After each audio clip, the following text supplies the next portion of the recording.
stool, little step stool. All right, people, I got the EVO Saturday. Today's Monday. Ripping I'm it apart. not freaking waiting. Yeah, let's go. 1,947 mile EVO. I guess I'll never forget that number, will I? 1947. That's your birthday, isn't it? Yeah. So we got all the stuff we need to do the front part of the exhaust. I figured I'm going to start with the exhaust. I can't do the rear section because we're going to do the JDM bumper. So the exhaust is the cat back section is different.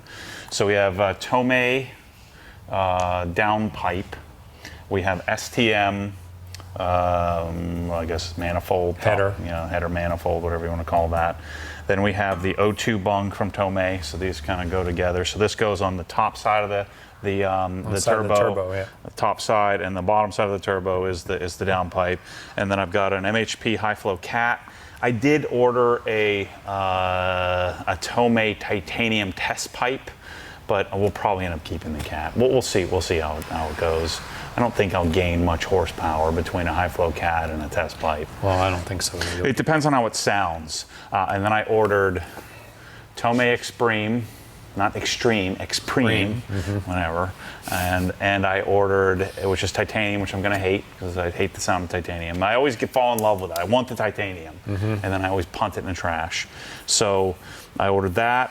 And then from Nengen in Japan, I ordered a Fujitsubo RM01A exhaust, which is non-resonated in the middle, so we'll see how that sounds. Then I ordered the two JDM versions of the HKS exhaust, which I think may make the cut. They're resonated in the mid pipe, which I think is important. I mean, I don't like raspy. Yeah. The TOMEI is just a straight, non-resonated, single mufflered titanium exhaust, which I'm not going to love. Yeah. So they're like $500 or $600 a piece. So I just ordered them, and I figured I can sell them. Yeah. Especially since you can't get them, I'm ordering them straight from Japan. I'll take that out of the equation for people, and we can get it here. So we have all of our different various pieces. So I ordered stainless bolts for wherever the stainless bolts need to go. So I ordered a new gasket. So this is from Gram Speed gasket for this puppy. So we have a fresh gasket for, I think that's what it's for, yeah, for that. We'll reuse. The car's 1,900 miles. I'll reuse the header gasket. Should be fine. We got gaskets for our catless downpipe. I mean, this should fit on. I think it's the same exhaust. Overall length. Yeah, it should fit the same. It's just the rear. I wonder though, because this is 3-inch. I wonder if that's 2.5. Well, it would matter. What matters most is, I mean, it'll work temporarily, even if it's different diameters, is if the flanges are the same. Yeah, I mean, we could put the cat back on if we needed to, the regular cat. Well, this is also larger. Uh-oh. You may be running. We'll be running open cat. Yeah. Out of the cat. Yeah, well, I mean, I bet you the JDM exhaust fits. It just probably looks a little weird, so we can probably put it on there if we had to. Yeah. I don't know. We'll see. Or the car be sitting here until I get the bumper. We can get you an interim beater. Or we can just run without, we can run without the bumper. We get you an old, Chris might have an old Camry or Focus. Laying around, Yeah, we could probably bum that. I'll just take the bumper off. Yeah. Or we can just use the hacksaw and cut a little notcheroo in there. Yeah. Yeah. So by the way, all these parts I'm taking off the car. I know it's a unmolested, brand new, EVO 8. I'm messing with history here. Well, I'm gonna keep all the parts. It's all bolt-on stuff. You're not doing anything that's permanent. Everything's bolt-on, which is the way you should do. And we're going to bolt it on correctly. Yeah. So you can always put it right back to stock. And I am going to end up dry ice cleaning the underside and all the fender wells. Yeah, it's got a lot of cosmoline on it. Yeah, so we're going to get all that off, clean that stuff up. You're not in Illinois or one of those other states that has salt. All right, so Mike already started taking the bottom apart. So now we're going to take the top, the cast manifold off. And see if we can get to this. This is the tricky part, getting to the side, because this sits on the side of the header. I think like this. Yeah, it sits on the side of the turbo. The turbo, I mean, yeah. So that we need to try to get this thing off. Yeah. And then eventually I'll do a turbo upgrade, maybe. We'll see how this thing feels. I think it didn't. I seem to remember stock turbo in this car can easily make 350. Yeah. That's what I remember. It's a 60 horsepower bump. I think it'll do it. Yeah, we'll see. All right, as Matt explained, we're pulling off some of the exhaust. So we can't do the rear section yet, but I have to detach some of it just so I can pull the cat out. We're gonna do high flow cat, we're gonna do downpipe, O2 bung, and then probably do some service stuff too. So right now I'm gonna unbolt the exhaust. I already took the O2 sensor loose out of here because this is gonna come off so we can get the cat out and get the downpipe out. So that's what I'm gonna work on now. Matt's got a little meeting he's got to do, and when he comes out we'll have everything apart, motor out, you know. No, I'm kidding. Well, we're gonna do quite a few things, but we're gonna start with this.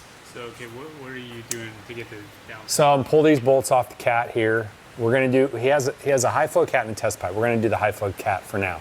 So I put some penetrant on, broke these loose, put some penetrant on these because they were pretty, even though the car has not been run much, it's just cast iron and raw steel, so they were a little rusted. So I put some penetrant on, took those nuts off, and then I also broke these loose. So these are just sitting here now. So it's just hanging off the hangers. So what I'm gonna do is have someone support the front, and I'm gonna pull this hanger, and we'll take this mid pipe piece out, and then I'll pull the cat off. You know, Mike, I aim to please, buddy. You're just a really good Why don't you make yourself useful? Hold that pipe right there. Where you want, like Right here. Hold there, just in case, Michael. Okay, we can set this right over here, Michael. Yeah, we do work together well, Mike. You're a good guy, Mike. So now I'm gonna take these are 14 millimeter. I'm gonna pull these off and get the cat off.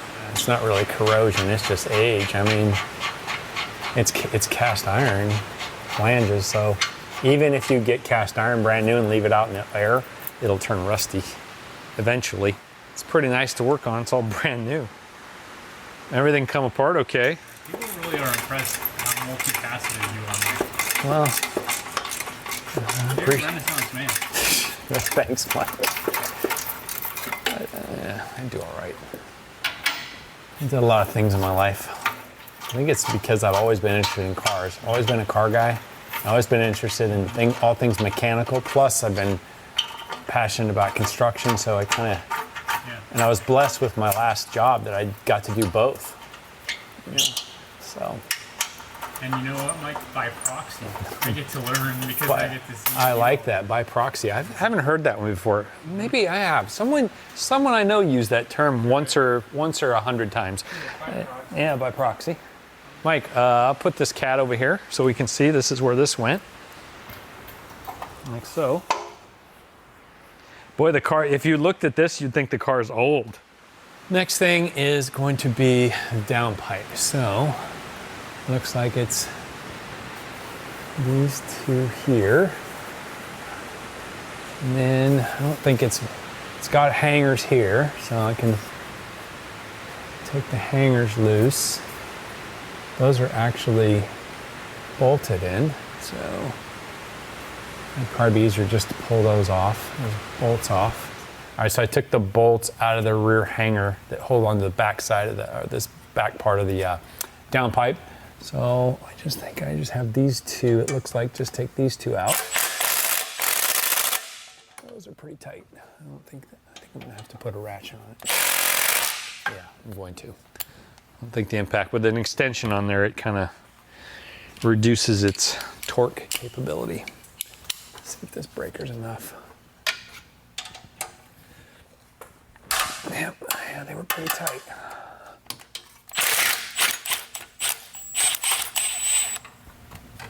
So I wonder if I have to pull these cross members to get this out. All right, so now that I took that little cross member off, this comes right out. There we go. There's the downpipe. So that goes over here. That would be here. Like that.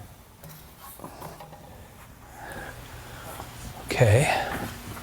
So now that should be right out of the turbo, which it is. Let's look up there. Let me get a flashlight, Mike. Let's check this out. Well, we got everything off at the bottom. We've got everything, including the downpipe, off. So now we're going to take the heat shroud off, and try to get this shroud off, disconnect the manifold from the turbo and from the head, and get the manifold out. And then there's this, there's kind of like a sub manifold that goes on the outlet of the turbo, that the O2 bung goes into. So we'll try to get that off without having to remove the turbo at all. I should be able to do all that. I'm sure I'm no expert on Mitsubishis, but it looks like you can get it apart without having to take the turbo off. So that's the next step. My superior Snap-on. Snap-on tools. They come with superior dirt when they're brand new, that's for sure. It's a Snap-on oiling system that's on there. It's like a special coating they put on for. You don't have any Snap-on air tools or battery-operated tools yet. I will not have any of those ever. I can promise you that. You're really, really the best of the best. Oh yeah.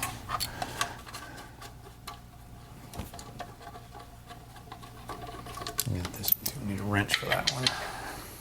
I got a Snap-on wrench. Ooh, Using those inferior Sonic junk. Let me go get it. And do you have the Snap-on ratchet wrenches? I think you do. Yep, I do. They cost about $8 million. Is that all? And we use our Snap-on tools in our inferior Sonic tool box. Actually, these Snap-on ratchet wrenches are not bad. Oh yeah, they're nice. Yeah. Just a little dirty, a little. Well, ugly. once you clean the filth off. Yeah. Well, that's the thing. I almost think they were mechanics specials that were returned. But that's the problem. No, because I got all the new fresh stuff that we ordered direct. I'm kidding, because they're because you're always telling me they're grease balls. So yeah. I mean, they're not terrible. It's just, why do I got to pay 8 times more for something that's not even the best? Yeah. It's just nice. It's just okay. Mm-hmm. It's borderline not even nice. Yeah. So those are 14s. They're about as nice as I am as a human, you know. You're a pretty nice human, actually. People give you a bad rep. You're all right. That's true. You're pretty nice. They just don't know any better. I'm on camera. Maybe that's how I'm different on camera. I'm a little meaner. You think? I don't think so. Yeah. People that are insecure just get rubbed by you, I think. Yeah, that's true. I'm not even going to do any. Not even doing any work here. We don't use tools in the obsessed garage. No, we don't. None of them are dirty. Our hands never get dirty. Yeah. That's pretty tight. We have to use a breaker bar. So those of you Mitsubishi bros that are new here, and if you're watching in reasonable time, like within, before July 31st, that car is being given away. So go to the Obsessed Garage page. Yeah, comes right off. Mm-hmm. And buy some stuff and get a chance to win. I'm going to give that car away in like less than a month. It's going to be freaking sweet. Be sure to go check it out. Just call me from Nevada. Yeah, I think it's going to look pretty with those new this is you. new studs on there. Dude, I just answered your phone. I thought it was someone from Nevada called you. Hello. Sorry, man. I thought it was my phone because I thought I set mine right there. Yeah, this is gonna be fun. I like things like cars where you got lots of cool stuff to do. Yeah. That's what's so neat about this thing is there's just so much. There's like an infinite amount of parts you can bolt onto it. Otherwise, who the heck wants a stock frickin' Mitsubishi? What the heck? People are telling me, keep this thing stock. You're ruining it. It's junk. Why would you want it? That's the whole point. The reason why it's cool. I had that same argument on the Civic. People are like, now they were getting mad. That thing had 26,000 miles on it. This has 2,000. They're gonna be losing their crap, Mike. How in the world are you taking apart this beautiful machine? Well, it's slow. It's freaking jank stock. That's how I like to work on cars. It's just so much better. It's worth the money to me to, especially if you're going to do this, like to buy a clean car, Like a clean blank slate. Yeah. Even though we're about to tear it apart, I just don't want to tear apart a old greasy one. Yeah. That's why my E36, before we messed with it, dry ice clean the whole thing. But like I was saying in the decon video, like if you have this car, like let's say you got one with like 100,000, 80,000 miles on it, it was all gunked up in here. What's the first thing you do? Clean it. Yeah, get in there and clean. It would like pick like Saturday. I'm gonna take this section and I'm gonna just really deep clean it. I choose to do none of that. Just buy one that's freaking. All I had to do was kind of spritz a little water on it. It was good to go. That's That's the way I like it. That's what everyone should I aspire don't know, to. Mikey. These belts look pretty darn fine. I know they do. I think it's more of a peace of mind thing than it is a necessity. Yeah, I guess. I mean, the car has been sitting around a long time. Yeah, but I mean, it's clearly this thing sat in air conditioning. Yeah, so. yeah, no, I know. You're right about Or that. I mean, it was in Illinois, so they don't get crazy summers like we do. Well, I think it's Yeah. that it sat in air conditioning. Yeah, let me look at that. I want to look at the Carfax, how long the dealership had it. Got them all loose. So now I can get them off by hand, hopefully. So the outside two are 14, and all the rest are 12s. I used a universal socket extension, and then I used the swivel ratchet to get the angle. Made it nice. Although I do prefer, I'm pretty sure maybe Sonic doesn't make them, but Snap-on makes universal sockets, and they make ball drive sockets too, which ball drive sockets you can't get as steep an angle. They go about, I don't know what the degrees would be, maybe 25, 30 degrees, whereas the universal sockets you can get a little tighter. Vehicle was manufactured on September 8th, 2004. Shipped to the dealer 10/6/2004. Registered for the first time November 5th of 2004. One owner, owned for 18 years, 5 months. So then that means the dealer bought it in 2023? Right? 05 They never even changed the, title. So you're still buying it essentially from the original owner. they bought it in April of 2023. Interesting. It had to go get emissions done every year. Yeah, That's probably what all the miles are, just going to get the emissions test done. that's probably why they put gas in it. Yeah, every single year, past emissions. Ain't gonna pass emissions anymore. I'm gonna look at, should I get new radiator hoses? I think they're probably gonna be good. I think so. Or as we say in Pittsburgh, radiator. Radiator. A radiator. It's in Pittsburgh. It's not people whopper say. jawed. Did you look that word up yet? No, I have not. I should. The origins I forgot goes about back it. to the olden days. Yeah. Olden days of colonial Times. colonial Pennsylvania. That doesn't sound like it'd be a old term. I could be wrong though. It is. It's a very sophisticated old German. I bought these bolts stainless for that. Nice. Okay, there we go. All right, that should be all of them. Yep, it is. So I think in order to get it off, we got to pull the studs, because it's not going to pull straight out because it's captive in the turbo. So I'm going to double nut these and pull the studs out. Should have already done that. As you can see, it's not. Yeah. There's no way. Not enough play. So hopefully we can get double nutted. Yeah, this is the way to go. If you're gonna do a beater, this is how you do it. This is how you do it. And the thing is, even though I'm gonna drive this, I'll keep it this nice. Of course you will. When have you ever owned a piece of junk? Never. Exactly. We just devalued the car by about 25 G's in the last 25 minutes. Yeah. I don't know why that makes me happy. Put some penetrant on them. I shocked them with a center punch. So what I basically did is I took a punch after I did a penetrant, and I shocked the bolt down. And this is the one I'm doing now. So it's a combination of all of the double nutting, penetrant, and shocking it. Was able to get the stud out.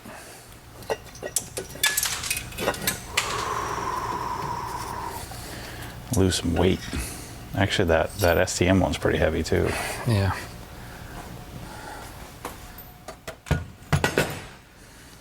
Okay. So you didn't buy a new gasket, right? We're reusing the same gasket. Use that one. This one you got a new one, right? Or no? No, I you did think not. maybe. Do some cleaning for you, Mike. It's my job. Don't take my job. Some assisting. That's an assistant roll. Number one. So now we'll take this shroud off here. Oh, yeah. 12 millimeter nut there. 12 millimeter here. I think there's one over here too. We can get this one right here and then get the other one from underneath. I'm gonna pull the whole engine out and paint the side of it. Yeah, we should. Yeah. All right. So I got the shroud taken loose. There were 4 bolts to hold this on.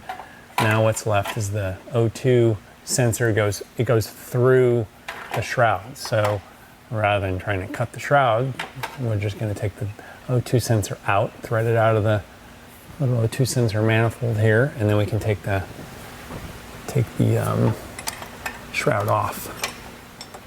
Okay, that's it. That's out. So now I think I gotta lower the car back down so I can get the shroud. It's got to go out through the top. Who says you can't have a pretty garage and do engine work? Yeah. You know? That's because dudes dump this all over the floor and you're slipping and sliding, you know, and they're like, you're in a garage, you don't even do any work. Well, someday we should rebuild an engine here in this. Yeah, just to stick it to people. Yeah.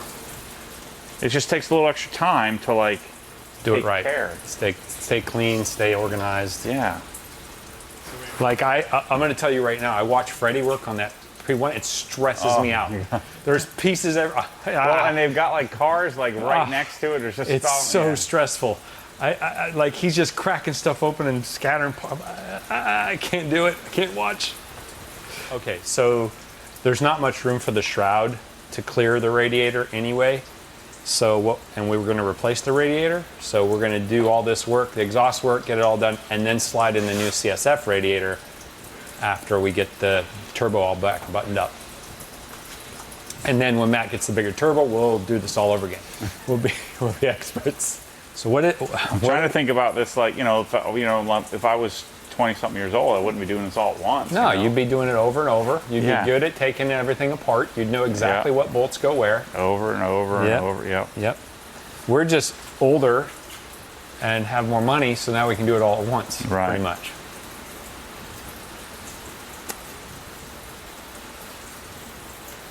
Since I was born in, what did you say, 1947? Son of a gun. That's my parents. My parents were born then. I feel like we need to pull the intercooler line. That would make everything easier. Because if this isn't here, we got to pull the air box to get to that. Oh boy. Yeah, well, unless I take it off down here. No, because you got to pull the bumper cover to get that one.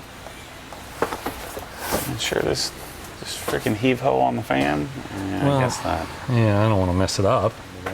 To maintain my Mitsubishi status. You're sophisticated. With my $100 battery that I bought. It's the first time you've ever heard those words uttered out of my mouth. What's the cheapest one you got? I felt like such a, and then I realized, I felt so judged. I'm like, wait a minute, this is probably what everybody asks. I worked my whole life to go get a cheapo battery. Let's see. 8 millimeter. Like, which one would you like? I'm like, the cheapest one you got. All right, Mike, so last night, I ended up getting the radiator out. We kind of left off as getting that out. So basically had to pull the top intercooler pipe or hose between the two hard sections. So took this one out, moved the air box out of the way because there was a clamp on here I couldn't get to unless I had this out of the way for this clamp here. It was actually, the screw was back here. So anyway, did that so that I could get the fan clear and then pull the radiator. So that's out now. So now what I'm attempting to do is take this outside manifold off of the turbo. The bolts are extremely tight, and this one is pretty difficult to get to, and I don't want to bend the bracket that the turbo is mounted to. It flexes. Even putting a pry bar in here and trying to counter it seems a little sketchy. So I think the best course of action is I'm just going to take the turbo out. It's kind of started as. We're here. It started as what were we going to do first? Oh, we were just going to do the exhaust. That's what it was. And then it's just like, before you know it, I will have the motor sitting over there, and we'll be able to get to everything. Then we'll go from being 350 horse build to, why don't we just do 800? Yeah. So let's get rods and pistons and rings and, That's a good you know, opportunity. ARP heads, studs for the heads, and we'll just do it all. Yeah. Anyway, Matt needs a really low-key beater here. So anyhow, I'm gonna take this turbo out. I think there's 3 oil lines up here, the drain line, a couple of, there's a vacuum line, and the other intercooler line comes out of the turbo, and then the couple of bolts for the pedestal that it sits on. I think that's what I'm gonna do. Okay. Good, Mike? Good, Mike. All right, Mike. Good job, Mike. You know, good job for you, Mike. Really, Really. you're a really good cinematographer, Mike.